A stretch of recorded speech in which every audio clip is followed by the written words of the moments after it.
A hockey player, and my brother was the big figure skater. That's perfect.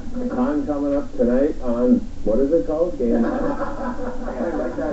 Hi, I'm Jeff Cornell. You're watching Game On with Paul and Jeff. It's Game On! Tonight, knocking heads and smashing stereotypes with Sarah Kaufman. Looking for sweet redemption with Salmon King Milan Gaich. And Andrew Harris looks back on year one. It's Game On.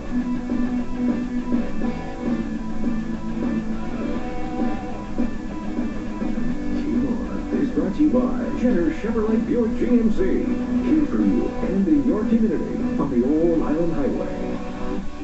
Hello, friends, and welcome to Game On. 30 minutes of local sports genius. I'm Paul. This is Jeff, and thank you for joining us. Oh, now we have big shoes to fill, that's for sure. Yes, my friends, we have an unbelievable show tonight. We're going to be talking some hockey, some football, but we start in the octagon. Yeah, thank you very much, Jeff. And love it or hate it, mixed martial arts is one of the fastest growing sports in the world.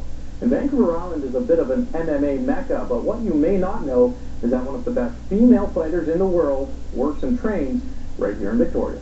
Is at work here. On a very, very active on the bottom end.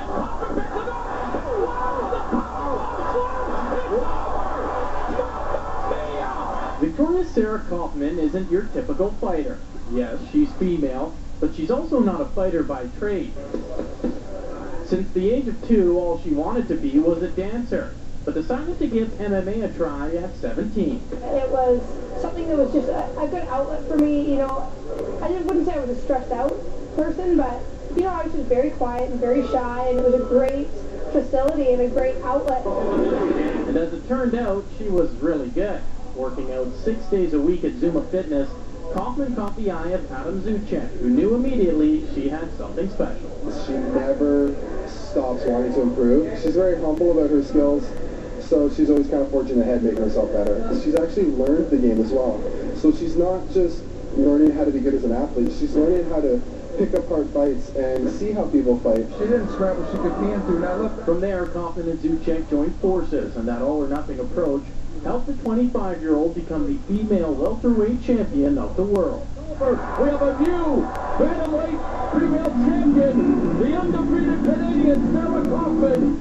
I find it hard to admit that, you know, I am doing quite well. But based on, you know, everyone around me and, you know, where Adam's brought me and all my accomplishments, you know, I'm starting to realize, you know, I actually have some sort of talent.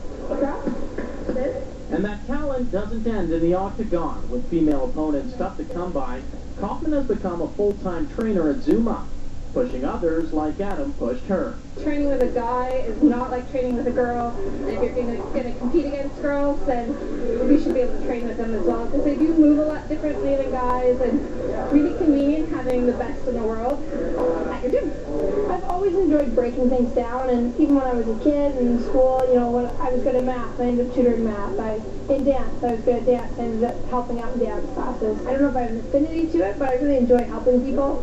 Look at Kaufman, now this woman handles the smaller fighter. At the end of the day, Sarah's biggest fight is against stereotypes. She can keep winning fights, but people will still say there's no place for women in the sport. Well, Sarah has an answer for that as well. It's an opinion, and it's fair. You know, some people don't like fighting. Some people don't like women fighting. Some people don't like women cooking. It's one of those things. It's going to be an opinion, and my whole goal every time I fight is to try and change someone's opinion based on my fighting ability, not on my gender.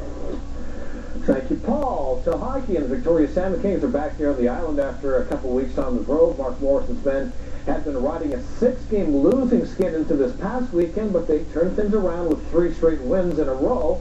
Victoria Salmon Kings will host Idaho for 3 games starting Wednesday, and one player happy to be back on the island for a few games is forward Milan Gaich. For Milan Gaich, playing for the Salmon Kings is deja vu all over again. Third time, I think. Third time, that's right, yeah. Or maybe a fourth. Somewhere around there. Fourth.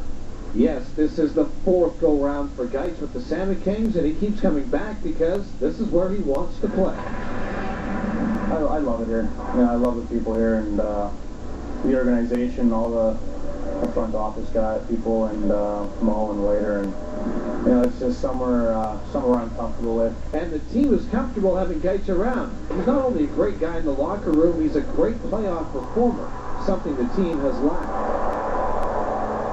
Yeah, Milan's a great character guy, and the biggest thing about getting Milan back was that he's a playoff character guy. Like, he performs in playoffs. If you look at his numbers in the past, and when we've had him too, he stepped up in playoffs, and that's one thing our team hasn't done. So that's the reason for Milan being back. And for Geitz being back means going after a Kelly Cap. Main reason is I wanted to come back. I think there's some unfinished business here, so I wanted to get that out of the way and done, and I think everyone knows about it. Now, Geitz is one of 4 brothers playing professional sports. He chose hockey, while his other 3 brothers all play lacrosse in the NLL. But the Geitz boys combined have won several Man Cups. I won 3 national championships there, and you know, the big thing was that I won most of them with my brothers. So, and I think we got 12 or 13 between the 4 of us now. Now, along with the huge food bill, can you imagine the Geitz boys at home for Christmas? It's not so much anymore the get up at 9 o'clock, go open presents. You know, it's more the wake up around 2:30, have some brunch, and then piss each other off, and then open some presents as you go off to each other. So. Geitz earned his degree while playing NCAA hockey in Michigan, but his off-season job is not sitting in an office. I'm a longshoreman on the Vancouver docks in the summertime. A lot of different jobs. It's mostly with the trains.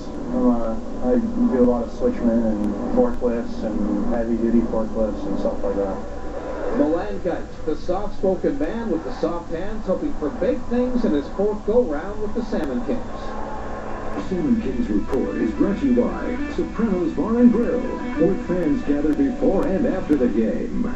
Thank you, Jeff. It's time for this week's edition of Island Shoutout, a look at minor sports across the island. Oh, yes, and remember, we want your video. Send us a video of your son or daughter playing any sport at any level. Let's get this thing rolling, Paul. All right, let's start tonight in the Comox Valley. We have a little novice Division C hockey, and this may be one of the greatest end-to-end rushes I've ever seen. Watch number 14, Zach Taylor, take the puck. He's not stopping until this goes in. Go! And he sneaks it past goalie James Fazeli-Sanaki. That should be on place in the league. That is dynamite. All right, back to an old favorite, Victoria karting races at Western Speedway. Look at Bailey Walker here, number 18.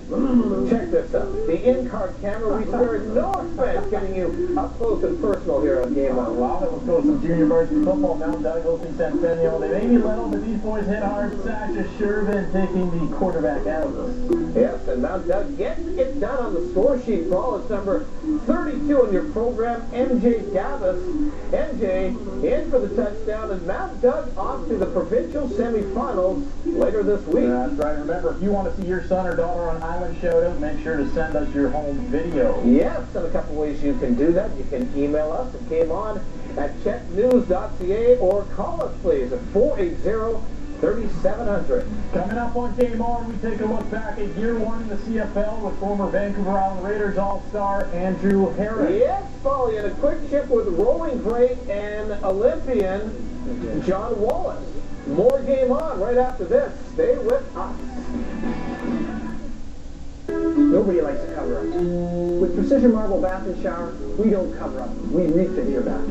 Come to our Victoria showroom and see for yourself. Look at our Precision Marble walk-in shower with seat.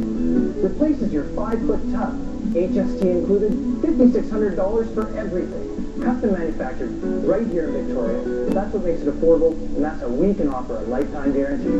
Call for your free estimate or visit our Victoria bathroom showroom. Stay away from the cover-up with Precision Marble.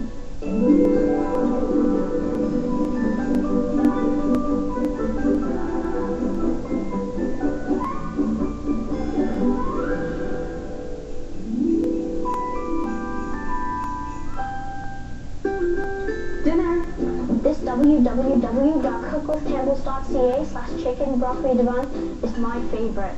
Mine's cookwithcampbells.ca/tuna penne. Discover weeknight dinners that click at cookwithcampbells.ca.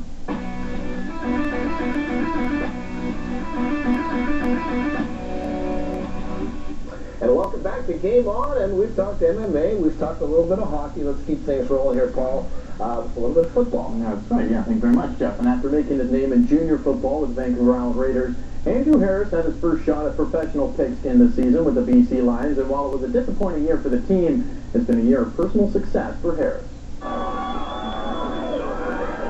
He's arguably the best player to ever come through the Vancouver Island Raiders system. But this year, Andrew Harris became a household name in the CFL after a Week 11 game against the Argos. Andrew Harris to the 30, to the 20, and The rookie runner dazzled. His 72-yard return earned him Special Teams Player of the Week honors, a feat some players never reach over an entire CFL career.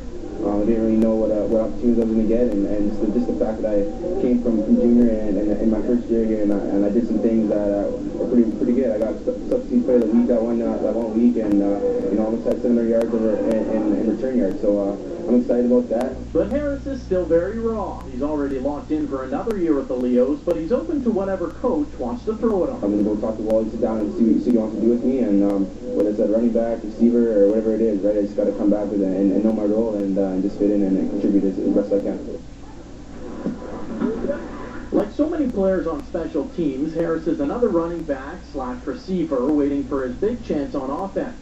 But with a number of quality players on the squad, when he'll get that chance is still unclear. There's injuries, everything else happens, guys get moved around, and I can't worry about what other people. I got to worry about myself and what I'm going to be doing. And head coach Wally Buono isn't giving anything away about next season. That's why you go to training camp next year, and but so far he's not disappointed anybody, and I think all the experiences are positive for him. I thought that he did a very, very good job for maybe the best special teams in the whole league, both as a coverage team and as a return team. Harris will spend the offseason in his native Winnipeg, but will return more than happy to once again represent Vancouver Island in the CFL.